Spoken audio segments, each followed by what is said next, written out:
with late game execution. No, ain't no party like a Diddy party, so. Yeah, that's what's up. Yeah. Yes, sir. The going back and forth on what Drake said. All right, I'm also going to start off like this. By no means, and I mean no means, absolutely no means, with this video, I'm saying I like LeBron now. So gotta get that out of the way. By no means, I still dislike this man deeply. But I also dislike the other man on the other side as well. So, as we all know, just to recount the series of funny events that's probably about to go for almost a year now, come April. We all know that Drake and Kendrick Lamar engaged in a rap beef when Drake got stumped the hell out for the whole world to see. Not only Kendrick killed Drake on Meet the Grounds, but went on a victory lap with Not Like Us, a song that everybody danced, looking like a damn fool on the dance floor across nightclubs, bars, football games, parties, pool parties, the retirement home. Everywhere you possibly can think of, this song was playing, and people were having the time of their lives dancing to it. It's a very catchy song. No matter what race, creed they was, religion they was, people was dancing to this song. And we all remember, come June, when pretty much the beef was over, Kendrick went on another victory lap. Held the concert on Juneteenth in Inglewood, California, at the former Great Western Forum, now known as the Keogh Forum, I think it is, right next to SoFi Stadium. I don't know how to get that specific with the details about it. But in this concert, Kendrick pretty much united the whole city of LA together to dance on a Canadian's grave. Kendrick had rappers, West Coast rappers on there. He had DeMar DeRozan there, Russell Westbrook there. He had everyone there. A West Coast party that would make the West Coast rappers that are now deceased like Nipsey, Tupac, happy and extremely proud.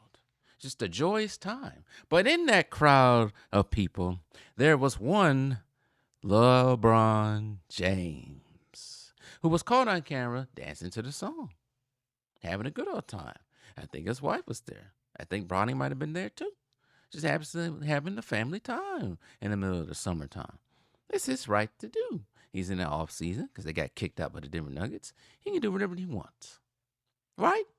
Meanwhile, somewhere in Toronto, I don't even think he was even in Toronto. He's probably somewhere out of the country hiding. Drake sees all of this, gets in his feelings, but he waits because his master down in Houston tells him to wait. Don't do anything yet. If you catch my reference, you know who I'm talking about. Don't do anything yet. Don't do anything. Wait on it. So Drake comes back. He does come back with a few songs with the recent. I mean, is he really? I think he's on house arrest. But Young Thug and some other people, they don't do great. Nobody really listens to him. But Drake decides he wants to fire back somehow, some way at the people who was dancing on his grave. Can't get Kendrick because Kendrick basically did a baby boy to him. Freaking Vin Rains his ass. So he can't do anything to Kendrick. He got no smoke for Kendrick anymore. Notice he lost the battle when it comes to that. They lost the war. He got swept. He got defeated. So he has to go for low-hanging fruit. That low-hanging fruit being DeMar DeRozan. When DeMar DeRozan, I think it was his number, was retired by the Toronto Raptors. Not DeMar DeRozan. Too many D's in this name, in this whole story. Drake decided to call DeMar DeRozan a few words that will probably get Drake. I'm not even trying to say that word, but will probably get Drake beat up if Drake was ever to come to Compton, the home of DeMar DeRozan and Kendrick. But Drake decided, I think it was in an interview with someone in the Toronto Raptors organization, media, whatever, said that he would climb up to the Raptors and drag down DeMar DeRozan's jersey. DeMar responded back saying it's going to be a long way to get up there, and jest and smiled and laughed it off. As we all know, DeMar DeRozan not only showed up in that Not Like Us concert, but also was in the video for that song that was released on July 4th or July 3rd, one of the days. DeMar DeRozan had a small cameo in that video. So Drake is now in his feelings because he thinks DeMar DeRozan was hanging with him the whole time. Not only did DeMar DeRozan get casted out of Toronto, sent to San Antonio, he really doesn't have any loyalty to Toronto like that. And his loyalty lies with the West Coast, with LA, with Compton, with Kendrick. Not with you, Drake. So let's skip ahead now to a couple months later. January to be exact, this month. And Drake releases a diss song called The Fighting Irish, threatening to expose LeBron and his secret ordeals with women, allegedly. And now I think it was Drake's little minion, the Jerry Mouse, DJ Academics, a person I actually met in real life. To tell you the truth, I did not like him. I don't even think I shook his hand. I think I looked right at him because I never liked him. He just, something about it I just don't like about DJ Academics. But anyways, DJ Academics came out, I guess being the mouthpiece for Drake, whatever the story is, saying that LeBron has a lust for the snow bunnies and stepping outside of his wife. See, we all had a little snow, a little vanilla in our lives. I'm not afraid to admit it. I have too. I have no problem. They're not my first priority when it comes to women. It's not what I prefer, but we all have our little taste of the snow bunny. Now, morally, according to the Bible, what LeBron James is doing, if this is true, is wrong. But also at the same time, with these celebrities and how these elitists, sports people, whoever you want to call them, do their marriages these days, they're more like a business contract. Even though I think LeBron and Savannah been together since he was in high school. It's sad how that goes. You get the freaking whole world in your business. It just destroys the whole relationship. But none the matter. Regardless, we don't know what the arrangement is in LeBron's marriage. We really don't know. Nor we really don't care. Now, I have heard some things personally from people that lived in Cleveland when the time of LeBron, the second time mostly, because I think the first time, I think most of us too young to be anywhere around stuff like that. But the second time LeBron was on Cleveland, I know some people that know some people that know some people that personally knows people. I don't know why I said it like that, but I know some people that knew females that used to, be in LeBron's circle doing whatever, allegedly. So this news to me that Drake said, or DJ Academics and Drake has come out, it's really no surprise to me. I don't think, not for one, these NBA players are really loyal to their wives like that. There's just too much, action going on under there to be loyal to one woman, I guess, for them. I always say, wait till you get out of the NBA to get married. Be like James Harden and KD. Wait. Don't rush. Wait. Especially when these guys are getting divorced as soon as they get out of the league, as soon as they retire. Ask Paul Pierce, Carlos Boozer, and Kevin KG, and even Kenneth Smith about that one. And Jimmy Butler look like he in the fight of his life right now. I might make that a separate video in itself. God, these guys don't get it. But anyways, this all little charade of high school female energy between Drake, mostly Drake, and LeBron, but LeBron has not responded yet. It's all on Drake. And what I mean by that, this is Drake being petty. Calls himself the petty king, remember that. But this is all on Drake, not accepting the L. Like I said, the whole thing between him and Kendrick is over. He lost that. He can't do anything about that. Yeah, he tried to sue, was it Universal? It didn't work. I don't think it's gonna work. And it sounds so petty and bait. It's not even funny. Accept your L and move on and lose. This makes you even look even more pathetic.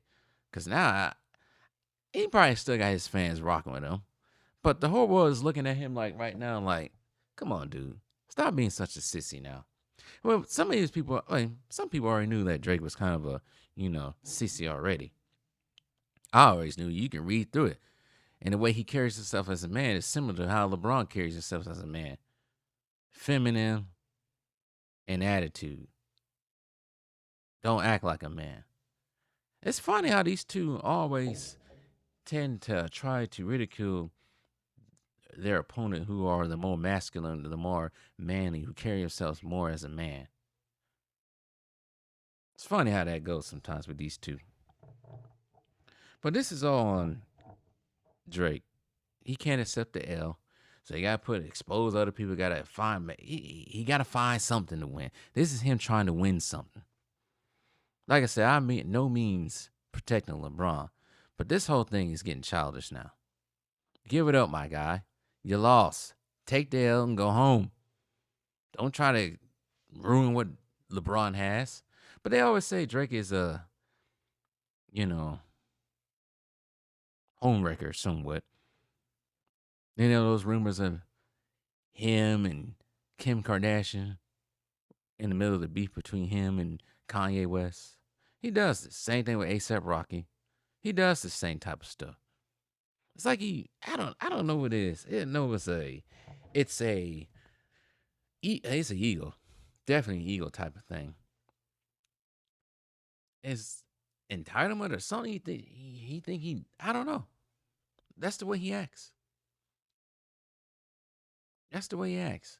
If I was him, I'd stay out of the beef because when you really facing people who can really rap with you better than you, don't have to use ghostwriters like a Pusha T, like a Kendrick, go sit down somewhere, my guy. But to go after a basketball player and try to expose whatever's going on in his marriage that either is true or false is like, dude, now you're looking stupid out here. Slow hanging fruit. Give it up, my guy. Just give it up. You lost. But anyways, I know I don't have Drake's fans coming after me. But you know what? I really don't care. Like I tell the LeBron fans, stop worshiping a man. These celebrities. These social media influencers, wherever you guys worship, they're not gods. They're very flawed humans. I had some clown come on here and the last time I made a Drake video, tried to get in defense of Drake. It's like, sit your ass down, man. Stop trying to protect a man you don't even know. But I guess one of the reasons why Drake's feelings is hurt also, I forgot to add this on there, because he thinks him and LeBron are friends. Tight like that. But as we all know, LeBron ain't loyal to no one. He ain't loyal to his team. We already know that. Look at all the players he left in wake so far. So, yeah, some of that is true. If Drake is coming with he's not loyal type of angle. Yeah, LeBron's not loyal. But it makes you look even worse now, Drake. Worse than what you look like already. And I know it hurts, Drake. I know it hurts that ego. I know you want to be petty. I know that the top of the world status for you ain't there for you anymore. It stings. It burns a lot. Same people ain't rocking with you like that no more. But everybody has a time in the sun before the sun dims on their time. Fortunately, it might be happening to Drake as we speak.